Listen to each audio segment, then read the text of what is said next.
Assalamualaikum warahmatullahi wabarakatuh. Selamat pagi anak-anak semua. Apa kabar kalian hari ini? Semoga tetap sehat, semangat, dan masih bisa mengikuti pembelajaran pada pagi hari ini.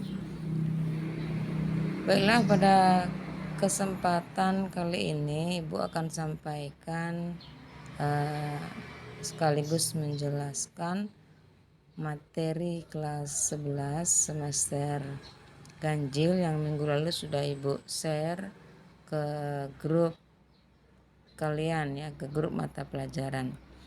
Baik, sekarang silahkan kalian buka buku pembelajaran Quran hadis ya, yang ada di grup kalian masing-masing.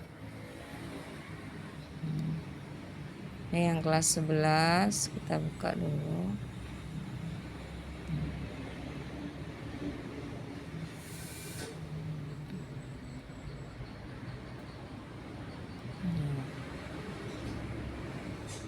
Nih, buku Quran hadis kelas 11. Nah, silakan dibuka. Pada minggu lalu Ibu udah sampaikan materi yang dipelajari di semester ganjil kelas 11 ya. Mulai ada beberapa KD. Yang pertama adalah hakikat penciptaan manusia. Yang kedua, materinya tentang hormat dan patuh pada orang tua dan guru. Yang ketiga, menghindari pergaulan bebas dan perbuatan keji. Dan yang keempat, toleransi beragama. Dan yang kelima, adab mencari ilmu. Kemudian itu untuk semester 1. Lanjut, nah kita mulai pada bab yang pertama, hakikat penciptaan manusia. Untuk hakikat penciptaan manusia ini ada KI dan KD pada materi bab pertama ini. Saya sampaikan yang KD-nya ini ada KD spiritual, ada KD sosial, ada KD pengetahuan, dan ada KD psikomotor. Untuk KD spiritualnya menghayati penciptaan manusia dan hakikatnya sebagai hamba Allah. KD sosialnya mengamalkan sikap disiplin dalam kehidupan keseharian. KD pengetahuannya adalah pada materi ini kita menganalisis Quran surah Al-Mu'minun ayat 12 sampai 14 tentang fase-fase penciptaan manusia. Kemudian Quran surah An-Nahl ayat 78 tentang kesempurnaan penciptaan manusia disertai organ-organ. Kemudian Quran surah Al-Baqarah ayat 30 sampai 32 tentang manusia sebagai khalifah di bumi. Quran surah Az-Zariyat ayat 56 tentang tujuan penciptaan manusia dan jin, dan hadis riwayat Muslim tentang penciptaan manusia. Kemudian yang kedua, hadis riwayat Bukhari tentang hak Allah dari manusia. Untuk KD psikomotornya, KD keterampilannya, yaitu yang pertama mendemonstrasikan hafalan dan terjemahan ayat dan hadis tentang penciptaan manusia dan keikhlasan beribadah. Yang kedua, menyajikan keterkaitan kandungan ayat dan hadis tentang penciptaan manusia dan keikhlasan beribadah dengan fenomena sosial. Nah, tujuan pembelajaran kita pada saat ini, pada materi yang pertamanya adalah peserta didik dapat mendemonstrasikan hafalan dari Quran surah Al-Mu'minun ayat 12-14, kemudian Quran surah An-Nahl 78, Quran surah Al-Baqarah 30-32, Quran surah Az-Zariyat ayat 56 serta hadis riwayat Muslim tentang penciptaan manusia. Jadi dapat mendemonstrasikan hafalan dari ayat-ayat terkait dengan hakikat penciptaan manusia. Yang kedua, tujuan pembelajarannya adalah peserta didik dapat menyebutkan makna mufradat di Quran surah Al-Mu'minun 12-14, makna mufradat Quran surah An-Nahl 78, makna mufradat Quran surah Al-Baqarah 30-32, makna mufradat Quran surah Az-Zariyat 56 serta hadis riwayat Muslim tentang penciptaan manusia. Tujuan pembelajaran berikutnya, peserta didik dapat menganalisis kandungan Quran surah Al-Mu'minun 12-14, kandungan Quran surah An-Nahl 78, kandungan Quran surah Al-Baqarah 30-32, dan kandungan Quran surah Az-Zariyat ayat 56, serta bagaimana analisa kandungan Quran hadis riwayat Muslim tentang penciptaan manusia. Kemudian tujuan pembelajaran berikutnya yang keempat adalah peserta didik dapat menunjukkan perilaku orang yang memahami kandungan ayat dan hadis tentang hakikat penciptaan manusia. Sekarang ke peta konsep. Peta konsep materi kita adalah seperti yang Ibu jelaskan di sini. Hakikat penciptaan manusia ini terdiri dari, pertama, pada materi ini kita akan menganalisis Quran surah Al-Mu'minun 12-14, menganalisis Quran surah An-Nahl ayat 78, kemudian menganalisis Quran surah Al-Baqarah 30-32, menganalisis Quran surah Az-Zariyat 56, menganalisis hadis riwayat Imam Muslim tentang penciptaan manusia, dan menganalisis bagaimana perilaku orang yang memahami penciptaan manusia dan keikhlasan beribadah. Nah, berdasarkan peta konsep ini nanti silakan kalian buat resume materinya berdasarkan peta konsep dari Quran surah Al-Mu'minun 12-14 sampai pada perilaku orang yang memahami penciptaan manusia. Jadi membuat resume materi berdasarkan peta konsep. Bagi yang sudah selesai membuat resume yang minggu lalu Ibu share tugasnya hari ini, nanti boleh dikumpulkan. Nah, sekarang kita akan sebelum memahami materi, jadi ada kolom renungan ya. Mari merenungkan. Sebagaimana jelaskan di sini bahwa manusia adalah makhluk Allah yang paling sempurna, baik dilihat dari bentuk fisik atau potensinya. Tidak ada yang bisa menandingi manusia. Oleh karenanya manusia berpotensi menjadi makhluk Allah Subhanahu wa Ta'ala yang paling sempurna. Paling sempurna di sini, paling mulia di alam semesta ini. Bukan semata dilihat dari aspek penampilannya, namun juga dari hakikat penciptaannya, mulai dari proses kehadirannya hingga proses ketiadaannya ya. Ditinjau dari segi proses penciptaan, manusia telah melalui serangkaian proses yang unik dan menakjubkan, jauh melebihi makhluk Allah SWT yang lainnya. Hal ini sekaligus menunjukkan bahwa Allah SWT adalah zat yang maha besar dan maha kuasa. Allah SWT adalah zat maha pencipta, tidak ada yang dapat menandingi hasil penciptaannya. Sebagai makhluk yang paling sempurna, manusia berkedudukan jauh lebih tinggi dibanding dengan makhluk Allah yang lain. Manusia mengemban misi agung sebagaimana yang dikehendaki oleh Allah Subhanahu wa Ta'ala, yaitu menjadi khalifatullah fil ard, menjadi wakil Allah Subhanahu wa Ta'ala di muka bumi. Untuk memahaminya lebih mendalam, mari kita cermati beberapa ayat Al-Quran yang menjelaskan proses penciptaan manusia, proses manusia setelah dilahirkan, dan tugas serta tujuan manusia diciptakan. Nah, untuk itu sini ada kolom mari mengamati. Silakan kalian amati gambar berikut ini ya. Nah, coba perhatikan.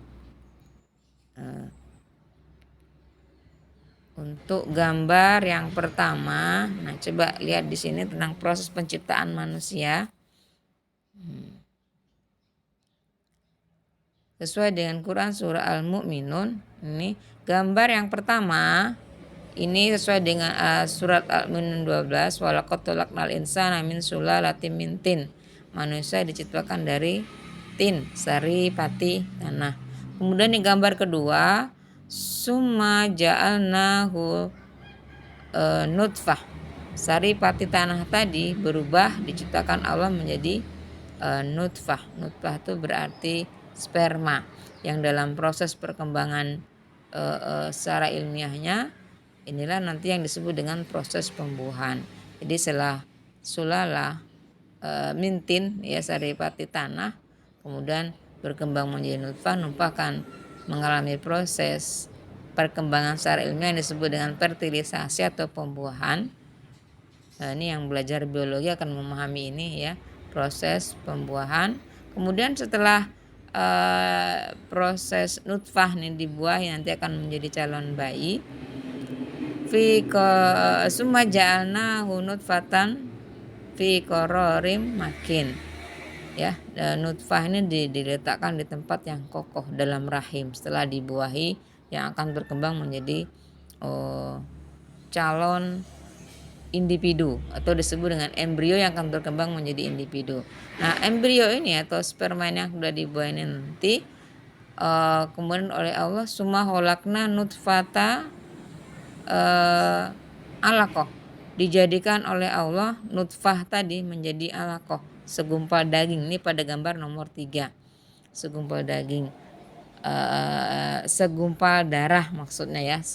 Saya ulangi, dari tin tanah, sari pati tanah berubah menjadi nutfah atau sperma, kemudian mengalami proses pembuahan atau fertilisasi, menetap dalam rahim yang kuat, kemudian nutfah tadi berkembang menjadi alaqah, segumpal darah. Kemudian faholakna alaqah mudghah, Allah jadikan gambar yang keempat, Allah jadikan penjelasan dari gambar ini ya, Allah jadikan alaqah tadi menjadi mudghah. Mudghah itu adalah segumpal daging. Jadi segumpal daging ini kemudian mengalami proses dalam setiap penciptaannya selama 40 hari. Kemudian mudghah tadi oleh Allah pada gambar yang kelima, faholaknal mudghata izoman. Nih, izoman berarti yang artinya adalah tulang belulang. Jadi daging tadi berkembang menjadi tulang belulang. Nah, kemudian tulang belulang ini mengalami proses perkembangan berikutnya. Ini pada gambar kelima, tulang belulang calon individu ya, berbentuk rangka. Tulang belulang tadi berbentuk rangka tubuh kita. Kemudian fakasaunal izoma lahma, pada gambar ke-6, izoman tadi tulang rangka tubuh manusia sebagai calon individu yang terdiri tulang belulang akan fakasaunal izoma lahma, akan diselimuti oleh daging. Nih udah berbentuk daging sebagaimana pada gambar yang ke-6. Kemudian sudah berbentuk daging, izoman tadi diliputi oleh daging, summa ansa'na khalqan akhar, kemudian Allah tumbuhkan perkembangan izoman tadi, calon individu yang diliputi oleh daging, tulang belulangnya diliputi oleh daging, akan berubah menjadi khalqan akhar, calon individu baru atau disebut dengan janin atau bayi. Nah, pada proses gambar yang ke-7 inilah khalqan akhar adalah calon manusia dalam bentuk lain Allah ciptakan yang akan menjadi calon individu baru, calon manusia yang nanti selama dalam rahim akan berkembang lebih kurang 9 bulan 10 hari. Nah, dalam proses penciptaan yang dalam rahim selama 9 bulan menjadi khalqan akhar inilah nanti akan diberi anugerah oleh Allah sebagaimana yang dijelaskan dalam Quran surah An-Nahl ayat 78. Dibekali oleh Allah manusia ini sebagai calon khalifah di muka bumi, dibekali dengan organ-organ tubuh sebagaimana nanti akan dijelaskan di Quran surah An-Nahl ayat 78. Baik, selanjutnya ini gambar gambar kedua, ini proses penciptaan manusia dalam rahim ya. Proses penciptaan manusia sehingga dia berkembang menjadi calon individu baru mulai dari angka 1, 2, 3 10, 11 sampai ke angka 20, 21, 23 ya. Ini proses tentang penciptaan manusia. Nah, sekarang dari proses fase-fase penciptaan manusia ini apa sih tujuan diciptakannya manusia? Tujuannya sebagaimana gambar yang ketiga adalah tujuan manusia diciptakan adalah untuk beribadah kepadaku. Beribadah kepada Allah maksudnya sebagaimana dijelaskan dalam Quran surah Az-Zariyat ayat 56 yang berbunyi wa ma khalaqtul jinna wal insa illa liya'budun. Nah, itu untuk pengamatan gambar. Sedangkan untuk memahami materinya silahkan kalian bisa buka materi ini, baca buat resume materinya ya. Yang pertama Quran surah Al-Mu'minun. Di sini ada penjelasan perkosakata dan penjelasan ayat. Silakan nanti kalian pahami ya. Penjelasan ayat per ayat dari Quran surah Al-Mu'minun pada ayat 12 ya, ayat 14 kemudian sampai ayat yang ke 12 sampai 14 ya, tentang proses penciptaan manusia. Itu ada fase-fase penciptaan manusia. Silakan nanti kalian pahami, silakan dibaca buat resumenya. Kemudian di sini ada hadis pendukung juga tentang proses penciptaan manusia. Kemudian Quran surah An-Nahl ya. Surat An-Nahl ayat 78 sebagaimana yang saya sampaikan di awal tadi. Nah, sebelum ke An-Nahl untuk hadis ya, hadis riwayat Bukhari Muslim tentang penciptaan manusia ya. Saya bacakan terjemahannya. Ini sanadnya ya. Rasulullah Shallallahu Alaihi Wasallam dialah orang yang jujur dan terpercaya, pernah berkata kepada kami, sesungguhnya setiap kalian dikumpulkan penciptanya dalam rahim ibunya selama 40 hari berupa nutfah atau sperma. Jadi 40 hari berupa nutfah sperma, kemudian menjadi alaqah segumpal darah selama 40 hari itu juga.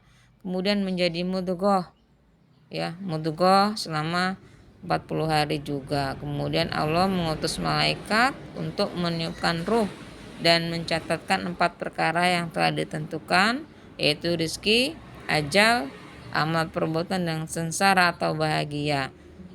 Maka demi Allah yang tiada Tuhan selainnya, sesungguhnya ada seorang di antara kalian beramal dengan amalan penghuni surga, sehingga tidak ada jarak antara dirinya dengan surga kecuali sehasta saja. Namun ketetapan Allah mendahuluinya sehingga ia beramal dengan amalan ahli neraka, maka ia pun masuk neraka. Dan sesungguhnya ada seseorang di antara kalian beramal dengan amalan penghuni neraka, sehingga tidak ada jarak antara dirinya dengan neraka kecuali sehasta saja. Namun ketetapan Allah mendahuluinya sehingga ia beramal dengan amalan ahli surga, maka ia pun masuk surga. Ini hadis pendukung tentang proses penciptaan manusia sebagaimana tadi awal sudah saya jelaskan. Kemudian Quran surah An-Nahl ayat 78 nih tentang kandungan ayatnya menjelaskan tentang setelah Allah menciptakan manusia ya dalam rahim, kemudian jadi calon manusia untuk lahir ke dunia. Waktu Allah keluarkan manusia lahir ke dunia, sebagaimana firman Allah yang berbunyi ini, wallahu akhrajakum min butuni ummahatikum la ta'lamuna syai'an wa ja'ala lakumus sam'a wal absara wal af'idah la'allakum tashkurun. Allah mengeluarkan kamu dari perut ibumu, la ta'lamuna syai'an, tidak mengetahui apa-apa, tidak tahu sesuatu apapun. Kemudian wa ja'ala lakumus sam'a, Allah beri pendengaran, Allah jadikan untuk kamu as-sam'a, pendengaran, berarti indra, alat indra pertama pendengaran. Wal absara, yang kedua al absar yaitu penglihatan. Dan yang ketiga, organ yang ketiga ada afidah. Wal afidah yaitu hati nurani atau fuad ya. La'al, dengan tujuan la'allakum tashkurun, agar kamu bersyukur. Jadi 3 organ utama yang dibekali oleh Allah dalam penciptaan manusia ketika lahir ke dunia. Di 3 ini menjadi bekal bagi manusia untuk menjadi khalifah fil ard ya. Pertama, pendengaran. Makanya ketika dalam janin, indera pendengaran janin itu sangat kuat, sehingga bila didengarkan dengan ayat-ayat atau sajian-sajian yang islami, suara-suara yang islami, dia akan mampu mendengar dengan baik karena memang sudah dibekali oleh Allah dengan wa ja'ala lakumus sam'a. Yang kedua al-absar, dengan al-absar penglihatan juga ini berperan untuk bisa mengetahui, mengalami proses pembelajaran bagi manusia itu sendiri sebagai calon khalifah fil ard setelah nanti dewasa. Dan yang ketiga afidah, hati atau akal pikiran. Nah, di mana dengan akal, dengan hati tadi manusia bisa mengembangkan akal pikirannya untuk menjadi seorang khalifah di muka bumi. Silahkan kalian baca lebih lanjut dan pahami ya. Kemudian Quran Surah Al-Baqarah ayat 30 sampai 32 ini menjelaskan tentang ayat 31, wa isqala rabbuka lil malaikati inni ja'ilun fil ardi khalifah qalu ataj'alu fiha may yufsidu fiha wa yasfiku dima wa nahnu nusabbihu bihamdika wa nuqaddisu lak qala inni a'lamu ma la ta'lamun. Wa 'allama Adamal asma'a kullaha summa aradahum 'alal malaikati faqala anbi'uni bi asma'i haula'i in kuntum shadiqin. Qalu subhanaka la ilma lana illa ma 'allamtana innaka antal alimul hakim. Sadaqallahul azim. Nah, ini kosakatanya silakan kalian pahami. Kemudian untuk kandungan ayat tadi Al-Baqarah ayat yang 30, ayat yang ke-30 ya. Ini disampaikan informasi bahwa sebelum Allah menciptakan manusia yang pertama yakni Adam, hal tersebut sudah disampaikan oleh Allah kepada para malaikat. Dalam ayat tersebut terjadi dialog antara Allah dengan malaikat. Allah menyampaikan kepada para malaikat bahwa Allah akan menjadikan khalifah Allah di muka bumi yaitu manusia. Apa yang dimaksud khalifah itu? Khalifah adalah sebagai artinya pengganti, yang menggantikan atau yang datang sudah siapa yang datang. Ada ulama yang mengartikan bahwa khalifah ialah yang menggantikan Allah SWT dalam menegakkan hukum-hukumnya di muka bumi. Allah menunjuk manusia sebagai khalifah karena kelebihan manusia dibanding makhluk yang lain sebagaimana dijelaskan di awal tadi. Dengan menunjuk manusia sebagai khalifah, Allah Subhanahu wa taala sekaligus bermaksud menguji kemampuan manusia dalam melaksanakan amanah tersebut ya. Nah, ketika Allah sampaikan itu kepada para malaikat, malaikat sempat mengajukan protes ya. Mengapa engkau hendak menjadikan khalifah di bumi adalah orang yang akan membuat kerusakan dan menumpahkan darah, padahal kami senantiasa bertasbih dengan memuji engkau dan mensucikan engkau.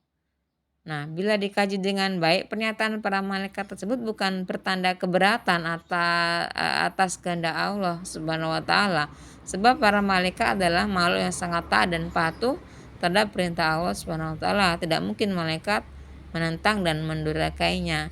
termasuk menjadikan manusia sebagai khalifah di muka bumi ini. Karenanya pernyataan dari malaikat tersebut dapat diasumsikan beberapa hal ya. Pertama, berdasarkan kepada pengalaman sebelum terciptanya manusia, ada makhluk yang merusak bumi dan menumpahkan darah. Kedua, karena yang akan ditugaskan menjadi khalifah bukan malaikat, maka tentunya makhluk baru ini berbeda dengan mereka yang senantiasa bertasbih dan memuji Allah Subhanahu wa taala. Yang ketiga, bisa juga karena penamaan Allah Subhanahu wa taala terhadap makhluk yang akan diciptakan dengan sebutan khalifah.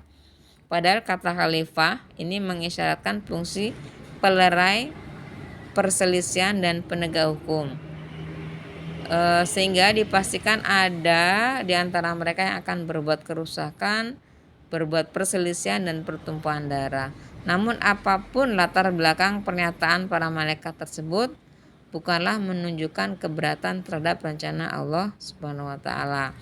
Dalam ayat tersebut diketahui bahwa pernyataan malaikat itu dijawab singkat oleh Allah, Inni a'lamu ma la ta'lamun. Sesungguhnya aku mengetahui apa yang kamu tidak ketahui. Nah, jawaban Allah Subhanahu wa taala tersebut menyiratkan manusia memang layak ya ditugaskan sebagai khalifah di muka bumi karena kelebihannya dibandingkan malaikat lain termasuk makhluk yang lain ya. Kelebihan yang sangat nyata adalah adanya kelengkapan unsur penciptaan manusia, yaitu jasad, fisik, roh, termasuk dalamnya nafsu, dan yang terpenting adalah kelebihan akal pikiran yang dikaruniakan Allah kepada manusia. Dalam ayat selanjutnya ayat 31 sampai 32 juga Allah Subhanahu wa taala telah menyatakan kelebihan manusia dibanding makhluk lainnya. Nah, kemudian Quran surah Az-Zariyat ayat 56 ini menjelaskan tentang tujuan penciptaan manusia. Wa ma khalaqtul jinna wal insa illa liya'budun. Aku tidak ciptakan jin dan manusia kata Allah melainkan agar mereka beribadah kepadaku. Jadi tujuan dari penciptaan jin dan manusia adalah untuk beribadah kepadanya, beribadah kepada Allah. Ibadah artinya menyembah, mengabdi, menghamba, tunduk, taat dan patuh terhadap segala yang dikehendakinya. Ketundukan dan ketaatan serta kepatuhan dalam kerangka ibadah tersebut harus menyeluruh dan total baik lahir maupun batin. Sebab tujuan dari ibadah adalah untuk mencari ridho Allah Subhanahu wa taala. Ibadah itu sendiri secara garis besar ada dua, ada ibadah mahdo, ada ibadah ghairu mahdo. Ibadah mahdo berarti ibadah yang ditetapkan ketentuan pelaksanaannya. Contoh sholat, puasa, zakat, haji. Dan ibadah ghairu mahdo ini ibadah yang tidak ditetapkan ketentuan secara khusus dalam pelaksanaannya. Contoh ibadah dalam menyantuni fakir miskin, berbuat baik, menolong sesama, atau dalam hal bentuk muamalah. Ini kan yang ghairu mahdo ini bentuk amalannya atau bentuk ibadahnya tidak ditetapkan secara pasti oleh Allah di dalam Al-Quran, tidak ditentukan oleh Allah di ketentuan pelaksanaannya. Tetapi kalau yang sholat, ibadah sholat, puasa, zakat, haji ini sudah ditetapkan ketentuan pelaksanaannya oleh Allah SWT dalam Al-Quran. Nah, kemudian sebagai bukti rasa syukur, ya ini ibadah juga merupakan bukti rasa syukur manusia kepada Allah yang telah menciptakan manusia dengan sebaik-baik bentuk dan yang dengan kemurahannya Allah memberikan fasilitas hidup bagi manusia ya. Nah, untuk itu kita harus beribadah kepada Allah Subhanahu wa taala sebagaimana dijelaskan dalam sebuah hadis Rasul ya, yang artinya ketika Nabi SAW bangun untuk mendirikan sholat malam hingga tampak bengkak pada kaki atau betis, beliau diminta keterangan tentangnya, maka beliau menjawab, apakah memang tidak sepatutnya aku menjadi hamba yang banyak bersyukur ya. Kemudian didukung oleh hadis berikutnya di bawah, hadis riwayat Bukhari ya tentang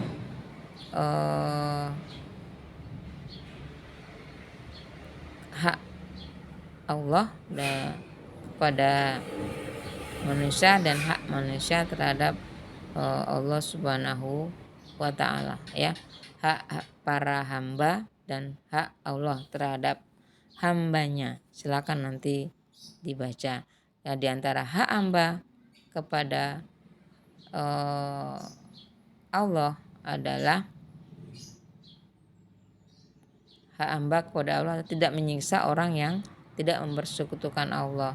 Sedangkan hak Allah terhadap hambanya adalah beribadah kepada Allah Subhanahu wa ta'ala. Baiklah anak-anak, dari penjelasan yang sudah Ibu sampaikan, nanti silakan kalian eksplor sendiri, kalian pahami. Kalau tidak paham silakan bertanya. Kemudian kita bisa implementasikan bagaimana perilaku sesuai dengan konsep ayat di atas tadi. Perilaku menurut Quran surah Al-Mu'minun. Kemudian perilaku menurut Quran surah An-Nahl. Perilaku menurut Quran surah Al-Baqarah, dan perilaku menurut Quran surah Az-Zariyat 56. Silakan kalian buat resumenya, pahami isinya, silakan explore. Bila ada yang belum jelas silakan ditanyakan. Sampai sini yang bisa Ibu sampaikan. Kemudian ini ada tugas soal uraian ya, ayat 1 sampai 5. Silakan kalian kerjakan. Minggu depan dikumpulkan. Yang minggu ini silakan kalian kumpul resume materinya bagi yang sudah mengerjakan. Demikian yang bisa Ibu sampaikan. Terima kasih atas segala perhatiannya. Mohon maaf atas segala kekurangan. Semoga bermanfaat. Tetap jaga kesehatan di rumah ya. Jangan lupa mengerjakan sholat dan berbakti kepada kedua orang tua. Tetap sehat dan selalu semangat. Ibu akhiri dengan membaca hamdalah. Alhamdulillahirabbil alamin. Wassalamualaikum warahmatullahi wabarakatuh.